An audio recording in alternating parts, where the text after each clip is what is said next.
तो complex numbers में तुम्हारे पास ज्योमेट्री रिलेटेड जो प्रॉब्लम्स रहते हैं उसमें सेक्शन फार्मूला एक छोटा सा पार्ट है, छोटा सा पोर्शन है। वैसे तो चीज़ें तुम्हें आती है, जैसे कि तुम देख पाते हो कि z एक्चुअल में हम लोग उसको कॉम्प्लेक्स प्लेन में x, y से डिनोट करते हैं। तो जाहिर सी बात है, दिस इज़ कोऑर्डिनेट ज्योमेट्री, ये जो पोर्शन है दिस इज़ कोऑर्डिनेट ज्योमेट्री। तो सेक्शन फार्मूला भी बनता है, ठीक है, अपना एज ओल्ड सेक्शन फार्मूला, इसका स्कोप भी बनता है। जैसे z1 और z2 अगर तुम्हारे पास है, और लेट्स से एक ऐसा पॉइंट अगर तुम्हें निकालना है जो कि इन दोनों को इंटरनली डिवाइड कर रहा हो,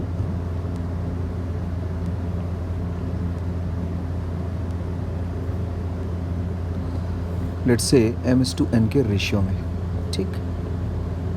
तो क्या काम कर लेंगे हम लोग, ये mz2 और nz1, इस तरह से तुम z का कोऑर्डिनेट्स निकाल सकते हो, ठीक। तो ऐसा कुछ आ जाएगा।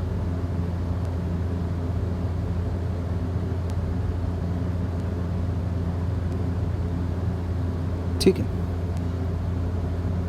अच्छा।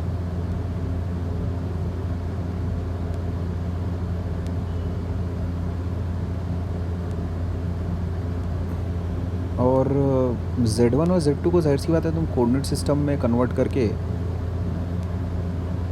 x2, y2 इसको लिख लेना, ठीक है, plus n times x1, y1,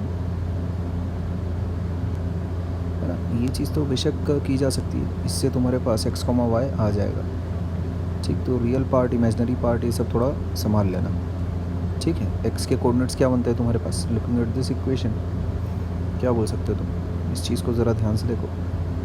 looking at this equation तुम ये कह सकते हो x कितना हो जाता है, mx2 plus nx1 by m plus n।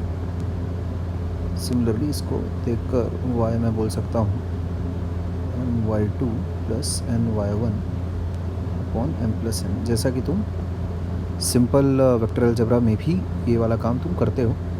तो इंटरनल डिवीज़न तो मतलब बहुत ही साधारण तरीके से, जैसे कि वेक्टर अलजेब्रा में, जैसा कि कोऑर्डिनेट ज्योमेट्री में तुमने अभी तक के देखा है, ये चीज़ तुम टैकल कर सकते हो, उसमें कोई डिफ़िकल्टी की बात नहीं है, ठीक। अच्छा, अगर डिवीज़न एक्सटर्नल है, let's say the division is external, तब मामला भी वैसा ही होगा, ठीक है।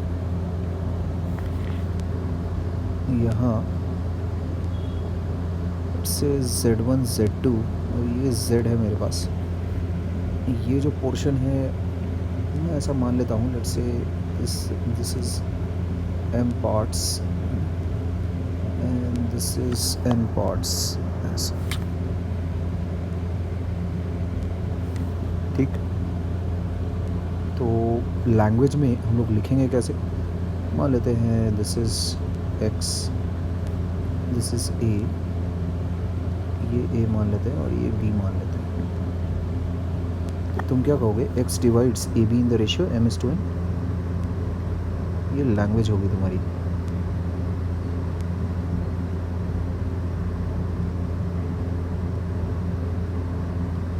ठीक है, ये लैंग्वेज होगी।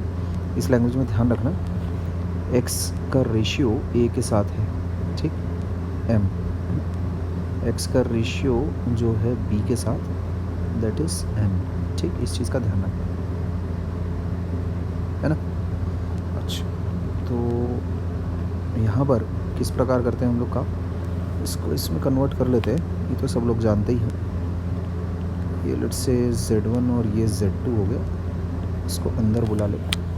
अब z1 के साथ कितना पार्ट्स बना रहा है, तो m बना रहा है, तो यहाँ अपन कर लेते हैं m, और z2 के साथ बना रहा है, ठीक है, कितना n पार्ट्स, ऐसा कर लेते हैं।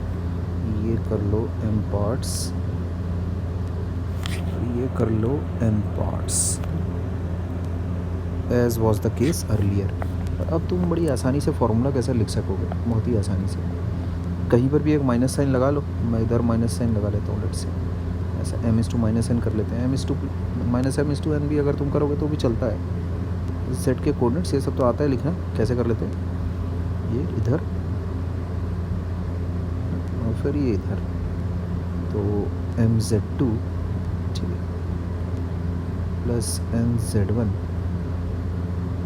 अपॉन m प्लस n, ठीक है बात। और वही सॉरी माइनस, फिर उसी तरह से कोऑर्डिनेट्स वगैरह तो तुम निकाल सकते हो बड़ी आसानी से बिना किसी दिक्कत के, ठीक है। अच्छा, मैं कोऑर्डिनेट्स में लिख रहा हूँ, ये z एक्चुअल में है कैसा, x प्लस आई वाई है, do not forget that i, ठीक है, इस चीज़ का ध्यान रखना है। अच्छा, तो इसमें कुछ चीज़ें हैं जो तुम्हें पता रहनी चाहिए, कुछ स्टैंडर्ड बातें हैं। हम लोगों का फेवरेट सेंट्रॉइड के जो कोऑर्डिनेट्स हैं, क्या रहता है तुम्हारे पास, centroid will be z1 plus z2 plus z3 by 3, ये चीज़ तो एकदम 100% अपने को पता रहनी चाहिए, दिस इज g, ठीक है। अच्छा, इसके अलावा अपना दूसरा एक और बहुत ही इम्पोर्टेंट चीज़ जिसको HBO से हम लोग याद रखते हैं, HGO, ठीक, circum center, centroid, ortho center, ठीक है। This is ortho center, this is centroid and this is circum center, ठीक। दिस इज 2:1, है ना, ये बात पता रहनी चाहिए, ठीक। अगर तुम सरकम सेंटर को अगर ओरिजिन मान लो, ठीक है, इफ़ सरकम सेंटर, ये चीज़ वैसे मैंने तुम्हें सॉल्यूशन ऑफ ट्रायंगल्स में भी बताई है, इफ़ सरकम सेंटर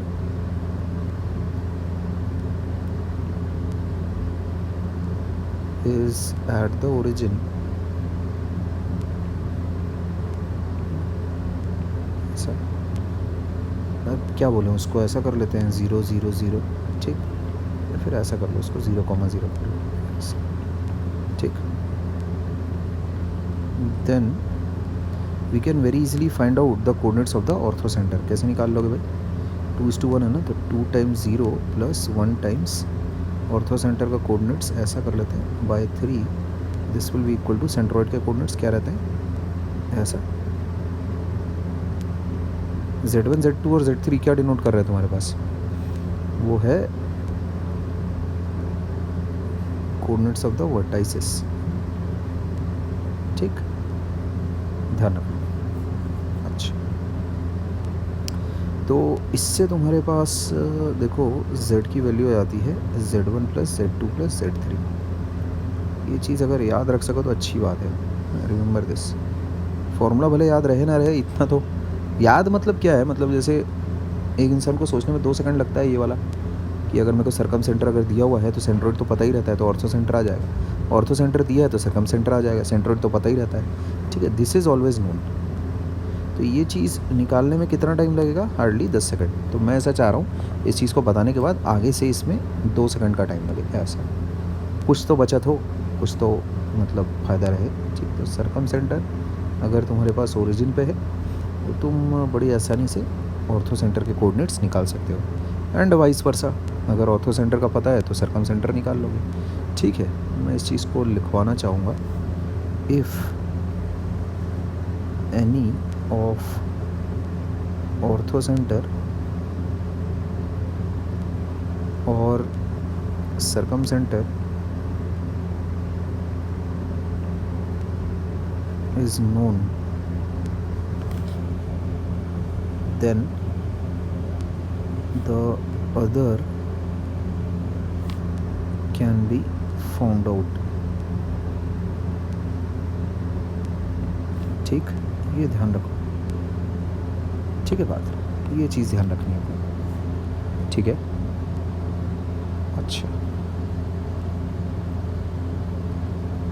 तो इसके बाद अब एक एक करके इलस्ट्रेशंस लेना मैं शुरू करता हूँ, ठीक है।